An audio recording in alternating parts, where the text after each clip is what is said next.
Hope y'all are. Hello, True Crime and Makeup of YouTube and Facebook.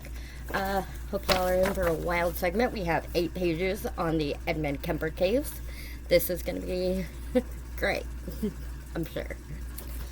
Okay, today's makeup look is inspired by the Disney movie Blackbeard's Ghost. I'm going to start off with some simple skincare stuff, and then we'll get right into the true crime and the makeup.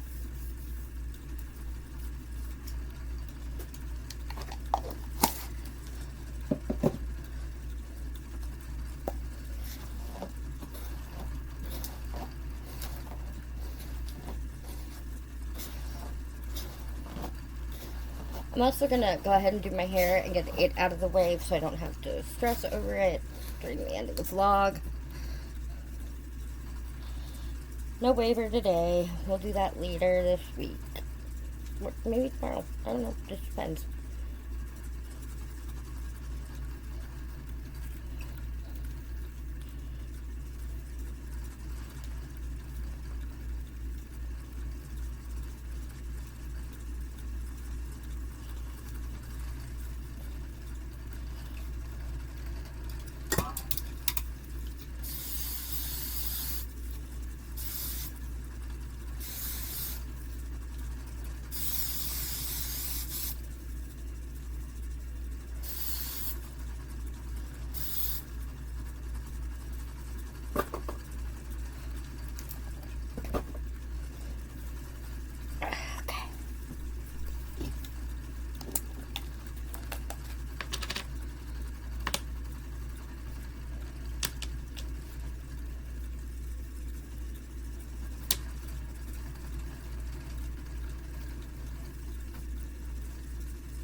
Bitch. I dropped it. But it's okay. I got it back up.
I think we're ready. Alright, let's get started. Edmund Emily Kemper.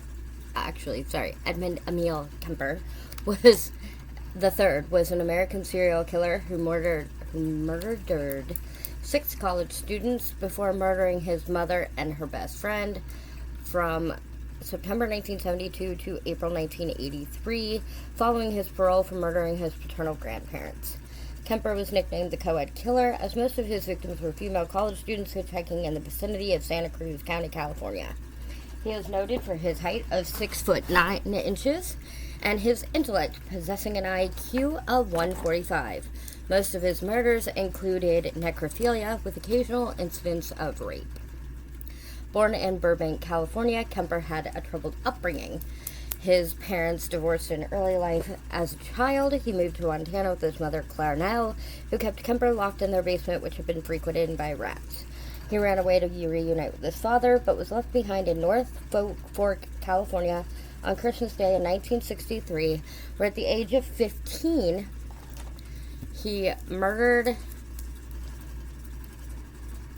his paternal grandparents. Following the murders, Kemper was briefly diagnosed with paranoid schizophrenia by court psychiatrists and sentenced to the Atascadero State Hospital as a criminally insane juvenile. He was released at the age of 21. After convincing psychiatrists he was rehabilitated, Kemper was regarded as non-threatening by his future victims. He targeted young female hitchhikers during his killing spree, luring them into his vehicle and driving them to secluded areas where he would murder them before taking their corpses back to his home to be decapitated, dismembered, and violated. Kemper then murdered his mother and one of her friends before turning himself into the authorities. Found sane and guilty at his trial in 1973, Kemper requested the death penalty for his crimes. Capital punishment was suspended in California at the time, and he instead received 8 concurrent life sentences. Since then, he has been incarcerated in the California Medical Facility in Vacaville. Honestly, okay, this is just my personal opinion, and as the owner of this channel, I feel like I can give that if you murder people and you ask for the death penalty, I just feel like you're asking for the easy way out. The way that you don't really have to pay for anything that you did, and in all honesty, I think they should have to spend their life in prison like, you know, a caged animal, because that's basically what they are. And why should they have freedom and life and liberty when they didn't give their victims that opportunity, you know? And a terrible coincidence for the people of the greater Santa region, Kemper and Herbert Mullen overlapped in their 1972 to 1973 murder sprees. Yes, there's a segment coming on Herbert Mullen. Adding confusion to the police investigations and ending with both being arrested within a few weeks of each other after the deaths of 21 people.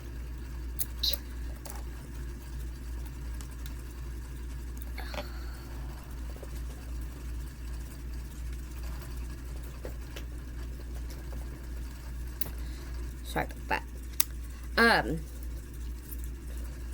Kemper was the middle child and only son, born to Clarnell Elizabeth Kemper and Edmund Emil Kemper Jr. Edmund Jr. was a World War II veteran who, after the war, tested nuclear weapons at the Pacific Proving Grounds. Too many P's, I guess. Before returning to California, where he worked as an electrician. Clarnell often complained about her husband's menial electrician job. Edmund Jr. later stated that suicide missions in wartime and atomic bomb testings were nothing compared to living with Clarnell. Like, damn. Look at it. And she affected him, quote, more than 396 days and nights of fighting on the front did, end quote. Weighing 13 pounds as a newborn, Kemper was a head taller than his peers by the age of 4. Early on, he exhibited signs of antisocial behavior such as torture of insects and cruelty to animals. At the age of 10, he buried a cat alive. Once it died, he dug it up, decapitated it, and mounted its head on a spike. Kemper later stated that he derived pleasure from successfully lying to his family about killing the cat. At the age of 13, he killed another family cat when he perceived it to be favoring his younger sister, Alan Lee Kemper, over him. He kept pieces of it in his closet until his mother found them. He also had close-to-death experience as a child, once when his elder sister tried to push him in front of a train, and another time when she successfully pushed him into the deep end of a swimming pool where he almost drowned. When I was researching this and I read all that, and then the fact that the mother had some, like, issues, too. Honestly, the whole family was fucked, and I'm honestly surprised we didn't hear more about the sister being a little cuckoo bananas, you know, and murdering people. I don't know. Some people are gonna say that kids will be kids, and that's all well and good, but she tried to murder her brother more than once, and, like, why was that not something that caught anybody's attention? Like, nobody stood there and said, huh, that's a little odd for a little girl. Like, nobody picked up on the fact that that was, like, abnormal behavior for a child? Am I wrong? Is that not abnormal behavior for a child? Kemper had a close relationship with his father and was notably devastated when his parents divorced in 1957, causing him to be raised by Clarnell in Helena, Montana. He had a severely dysfunctional relationship with his mother, a neurotic, domineering alcoholic who frequently belittled, humiliated, and abused him. Sounds like a lovely lady. Clarnell often made her son sleep in a locked basement because she feared that he would harm his sisters, regularly mocking him for his large size, and derided him as a real weirdo in a phone conversation to Kemper's father, unaware that her son had been eavesdropping. She also refused to show him affection out of fear that she would turn him gay, and told the younger Kemper that he reminded her of his father and that no woman would ever love him.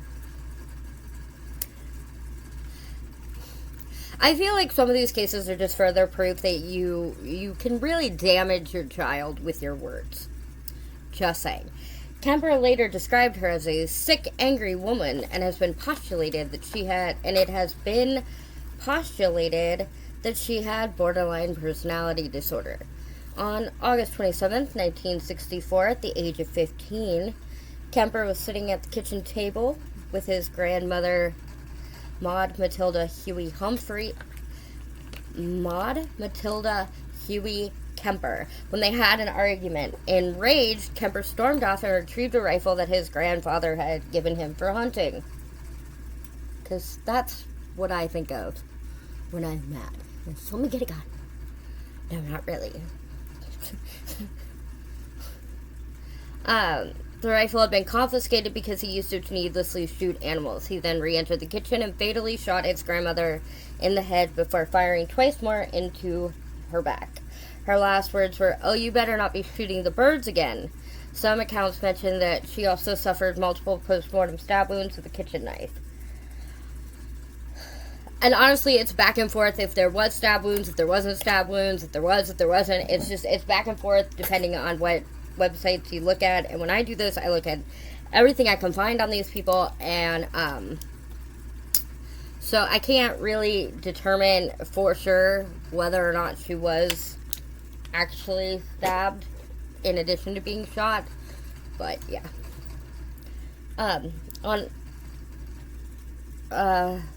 When Kemper's grandfather, Edmund Emil Kemper Sr., returned from grocery shopping, Kemper went outside and fatally shot him in the driveway next to the car. He was unsure of what to do next, so he phoned his mother, who told him to contact the local police. Kemper did so and waited to be taken into custody. After his arrest, he stated that he just wanted to see what it felt like to kill Grandma. And testified that he killed his grandfather so he would not have to find out his wife was dead, and that he would be angry with Kemper for what he'd done. He was sent to Osceola State Hospital, a maximum security facility in San Luis Obispo County that houses mentally ill convicts. While staying with his mother, Kemper, attending community college in accordance with his parole requirements, and had hoped to become a police officer, though he was rejected because of his size, sad, which led to his nickname Big Ed. Kemper maintained relationships with Santa Cruz police officers despite his rejection to join the force, and became a self-described friendly nuisance at a bar called the Jury Room, a popular hangout for local cops. Pause here, we'll be back. Alright, we're back. Okay. When Kemper... I'm sorry, give me just 1 second. I forgot to do eyeliner while I had it paused.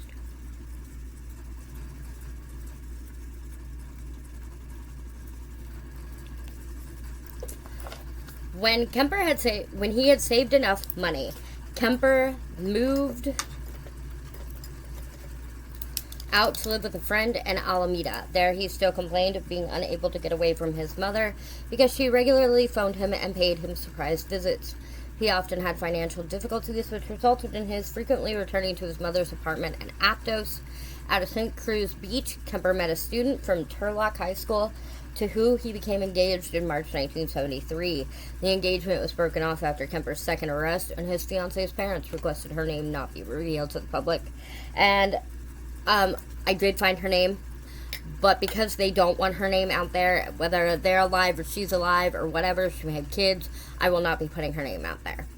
But I did find it.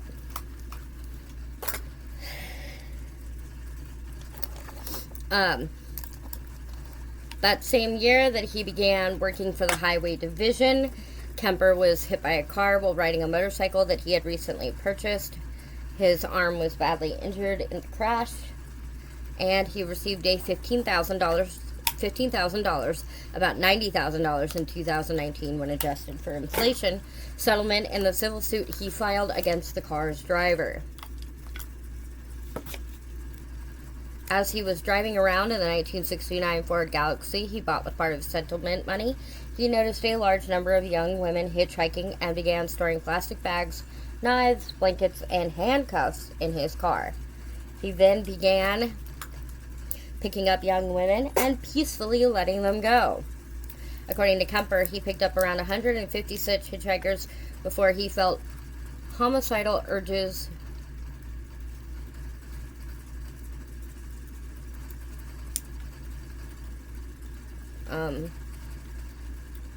when she called his little zappies and began acting on them. Little zappies. I don't think that's what I would call them, but okay. Between May 1972 and April 1973, Kemper killed 8 people, all women. He would pick out female students who were hitchhiking and take them to isolated areas where he would shoot, stab, smother, or strangle them. He would then take their bodies back to his home, where he decapitated them, performed a rumatio, which is kind of just a fancy word for oral sex, on their severed heads, had sexual intercourse with their corpses, and then dismembered them. This guy was really messed up. During this 11-month murder spree, Kemper killed 5 college students, 1 high school student, his mother, and his mother's best friend. I don't know what the best friend did. There really isn't any evidence of anything that she did that made him feel that she had to die. She just had to die in his head, okay? It's fucked up. But anyway, Kemper has stated in interviews that he often searched for victims after having arguments with his mother, and that she refused to introduce him to women attending the university where she worked. He recalled she would say, "You're just like your father. You don't deserve to get to know them."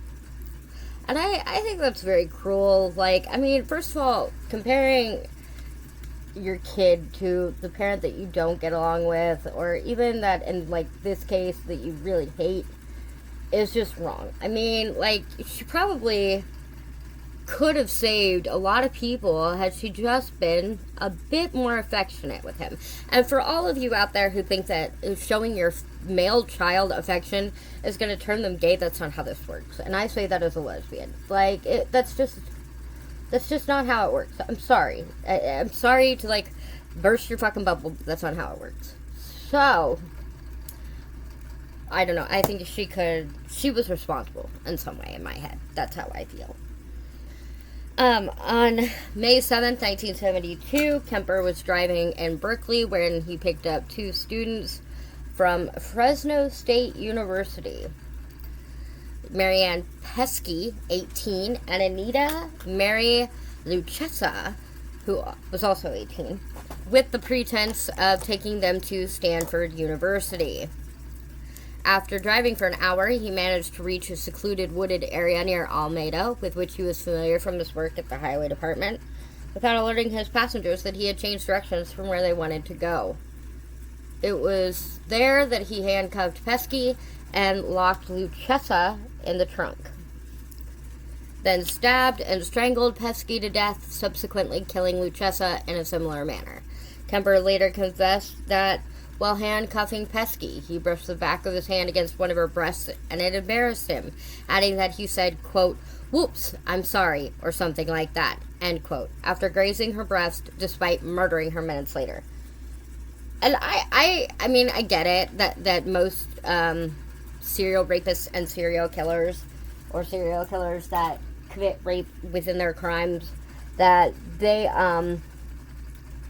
don't do well with women, and I understand that, but like, how are you gonna apologize for accidentally groping somebody when your plan ultimately is to murder them? Just saying. Doesn't make any sense to me. Kemper put both of the women's bodies in the truck of his Ford Galaxy and returned to his apartment. He was stopped on the way by a police officer for having a broken taillight, but the officer did not detect the corpses in the car. Which, I mean, I guess you wouldn't if it had only been a few minutes since he killed them, because they wouldn't have, like, a smell or anything to them. And also, I mean, as long as he's not acting weird, and you don't suspect that he's drinking and driving or doing drugs, so then you really have no reason to search the vehicle. 1 second, I'm going to do lip liner.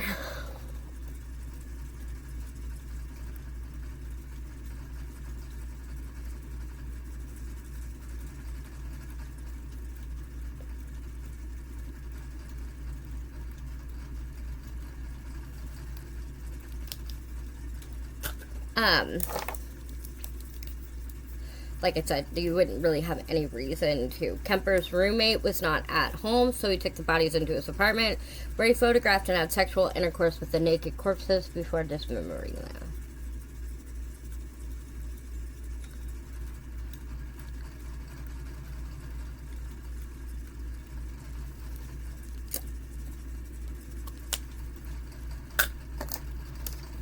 Before disposing... Oh, sorry. He then put the body parts into plastic bags, which he later abandoned near Lorna Prieta Mountain, before disposing of Pesky's and Lucesa's severed heads in a ravine. Kemper engaged in oral sex with both of them. In August of that year, Pesky's skull was found on the mountain. An extensive search failed to turn up the rest of Pesky's remains or a trace of Lucesa. On the evening of September 14th, 1972, Kemper picked up a 15-year-old dance student named Ayako Ku, who had decided to hitchhike to a dance class after missing her bus. He again drove to a remote area where he pulled a gun on Ku before accidentally locking himself out of his car. Now, this is the part that just kills me about Ayako Ku's murder. Ayako Ku's murder. However, Ku let him back inside, despite the fact that the gun was still in the car. Back inside the car, he proceeded to choke her, unconscious, rape her, and kill her. Kemper subsequently packed Ku's body into the trunk of his car and went to a nearby bar to have a few drinks, then returned to his apartment. He later confessed that after exiting the bar, he opened the trunk of his car, admiring his catch like a fisherman. Back at his apartment, he had sexual intercourse with the corpse, then dismembered and disposed of the remains, in a similar manner as his previous two victims. Ku's mother called the police to report the disappearance of her daughter and put up hundreds of flyers asking for information, but she did not receive any responses regarding her daughter's location or status. Now, what kills me about what I just said is that she was in the car. He was not. She had the gun. He did not. And instead of taking that opportunity to get the gun and at this point shoot her attacker, Edmund Kemper. Honestly, nobody would have missed him. Apparently not even his mother, because she was kind of a bitch. But she let him back in. That is the part that has me, even as a YouTuber, somebody who studies these true crime cases, sitting here going, the fuck, bud, the fuck. Because you had an out. He couldn't touch you. He couldn't get to you. And you let him back in the car.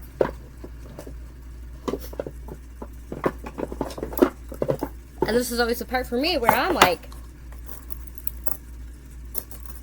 the hell are we doing? We don't even know what we're doing anymore. We're just doing it because we were told to.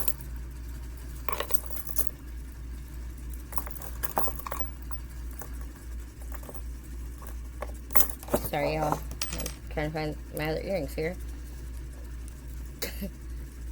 On January 7th, 1973, Kemper, who had moved back in with his mother, was driving around the Cabrillo College campus when he picked up Cynthia Ann Cindy Shaw, 18. He drove to a wooded area and fatally shot her with a .22 caliber pistol. He then placed her body in the trunk of his car and drove to his mother's house, where he kept her body hidden in a closet in his room overnight. When his mother left for work the next morning, he had sexual intercourse with and removed the bullet from Shaw's corpse, then dismembered and decapitated her in his mother's bathtub.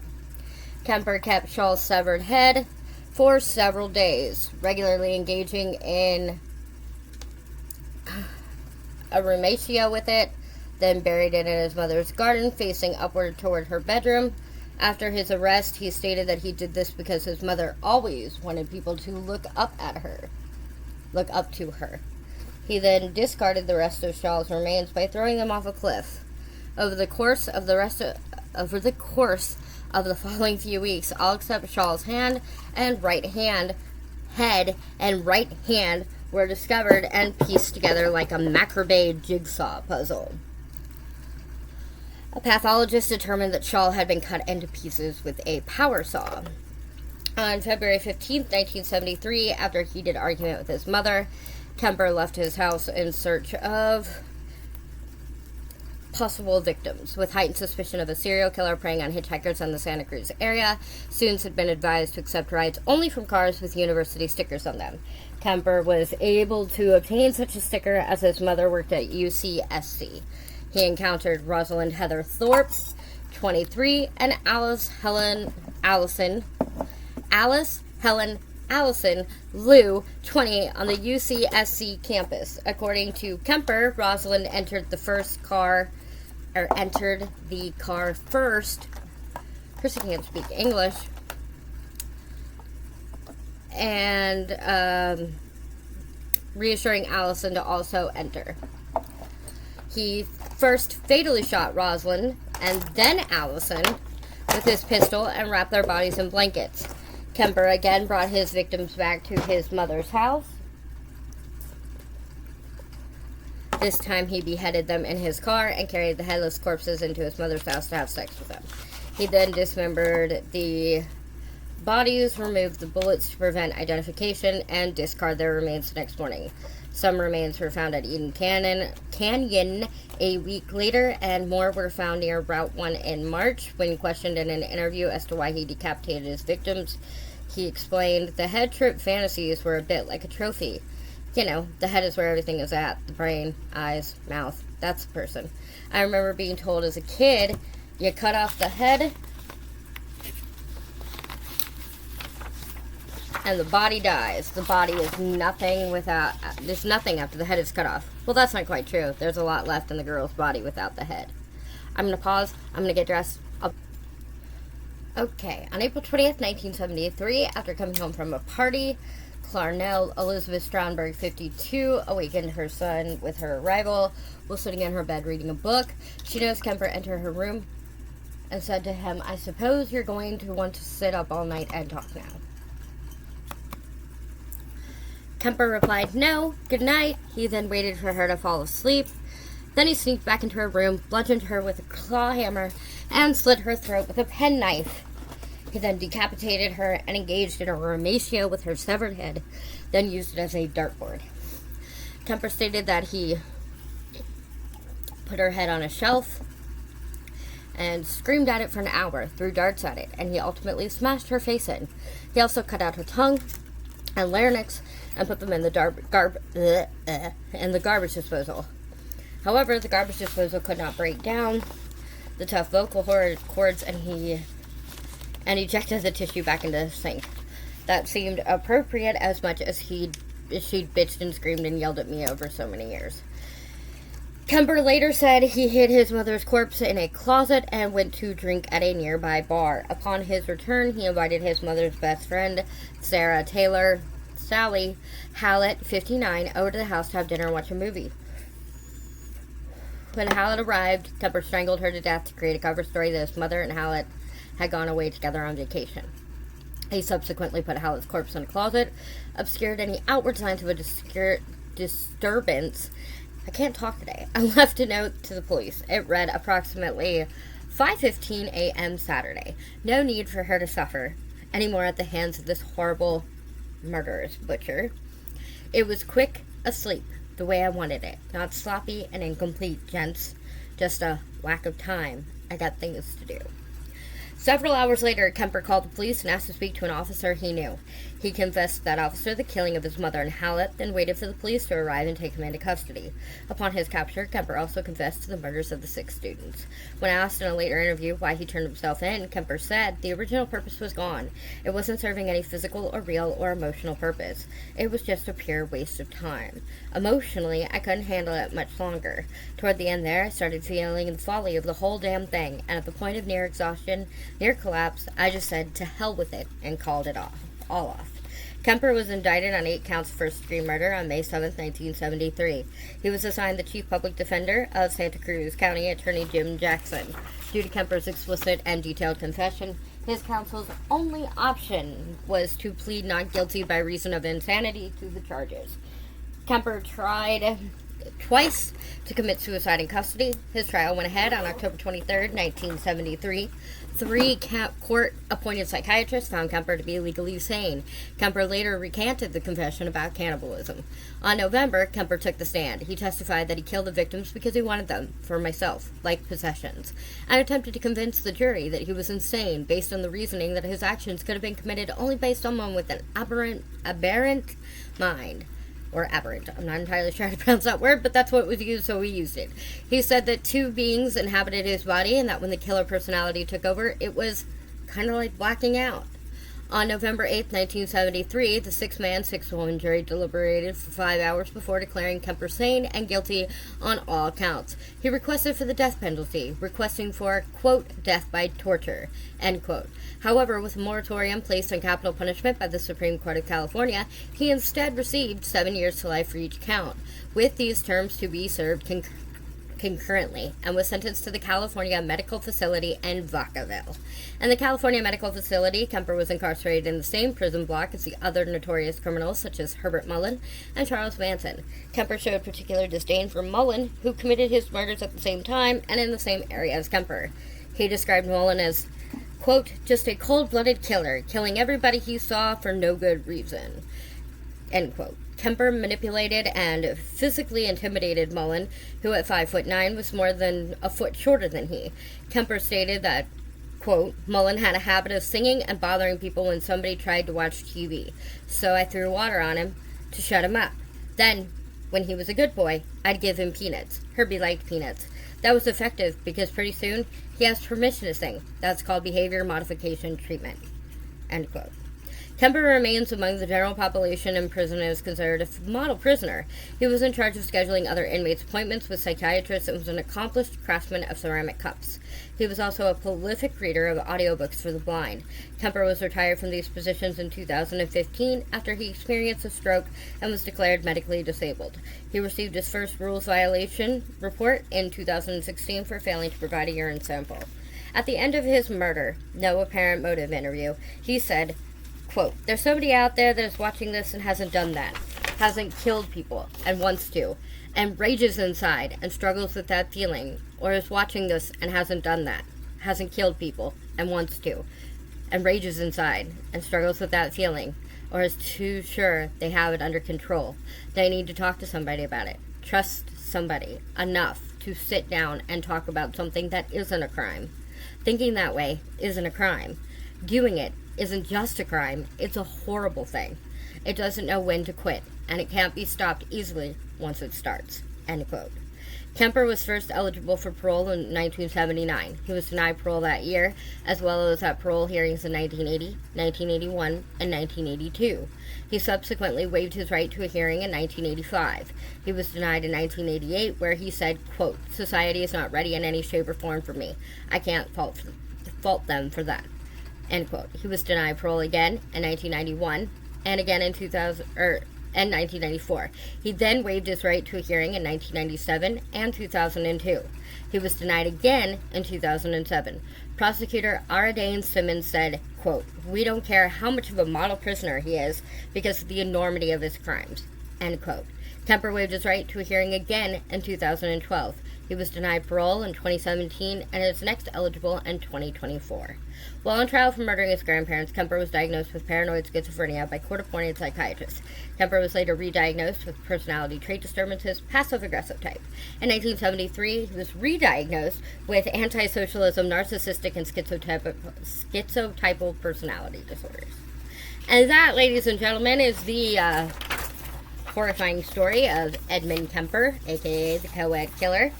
I hope you all enjoyed the segment. I hope you'd like to look for Disney's Blackbeard's Ghost movie. Be sure to join me tomorrow. I'll be doing a makeup look for Disney's Blue. And be here next week. We're doing H.H. Holmes and the Murder House. Sorry, I completely blanked on the name. And as always, be cautiously kind to others. Don't do anything I wouldn't do. Do what's right for you. And make good choices. Bye. See you all tomorrow.